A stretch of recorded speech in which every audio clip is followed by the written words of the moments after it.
اعوذ باللہ من الشیطان اللعین الرجیم، بسم اللہ الرحمن الرحیم۔ ناظرین کرام، ہماری کلاس احکام شریعہ کے بارے میں جاری ہے۔ آج اگر کوئی نمازی معذور ہے، سجدہ نہیں کر سکتے ہیں، جس طرح سے عام طور پر نمازی سجدہ کرتے ہیں، اس طریقے سے اگر سجدہ نہیں کر سکتے ہیں تو وہ کس طریقے سے سجدہ کر سکتے ہیں، یہی آپ ناظرین کے سامنے عرض کروں گا۔ یعنی معذور افراد دو طریقے سے، یعنی ان کی معذور افراد کی دو صورتیں ہیں۔ نمبر ایک ہے کہ اگر کوئی نمازی معذور ہے اور وہ تھوڑا سا جھک سکتے ہیں، سجدہ کر سکتے ہیں، تو اس صورت میں مثلا کوئی میز یا کوئی تکیہ وغیرہ اس کے سامنے رکھے اور پھر اس تکیے کے اوپر سجدگاہ کو رکھ کر اس کے اوپر سجدہ کرے۔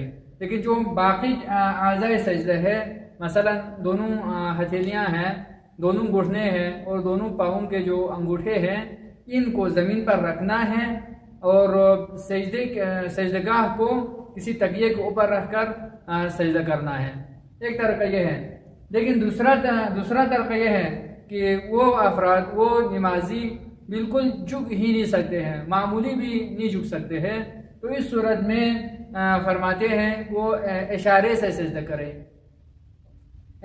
سجدہ کرے تو کافی ہے۔ لیکن فرماتے ہیں کہ احتیاط واجب کی بنا پر سجدگاہ کو اٹھائے، ہاتھ سے سجدگاہ کو اٹھائے، پھر اٹھا کر کیا ہے پیشانی پر رکھ کر ذکر پڑھے۔ یہ ان افراد کے لیے ہے، ان نمازیوں کے لیے ہے جو مکمل طور پر جھک ہی نہیں سکتے ہیں، ان کے لیے ہے۔ باقی واجبات سجدے کیا ہے، اسے پہلی والی ویڈیو میں عرض کیا ہے۔ آج چند مستحبات عرض کریں گے۔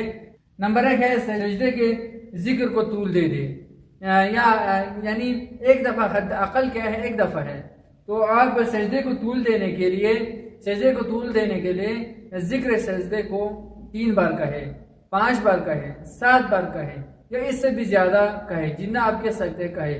فرماتے ہیں کہ یہاں تک کہ 70 مرتبہ بھی سجدے کا ذکر ہے وہ تکرار کر کے پڑھ سکتے ہیں۔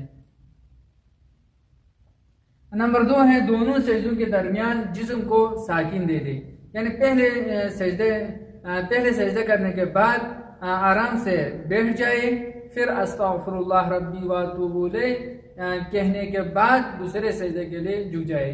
یہ مستحب، یعنی دونوں کے سجدے کے درمیان یہ ذکر پڑھنا مستحب ہے۔ لیکن واجب کیا ہے، آپ صرف پہلے سجدے کرنے کے بعد بیٹھ کر جسم کو ایک لحظے کے لیے ساکن کر کے اللہ اکبر کہہ کر دوبارہ سجدے میں جھک سکتے ہیں، لیکن مستحب ہے یہ ذکر پڑھنا۔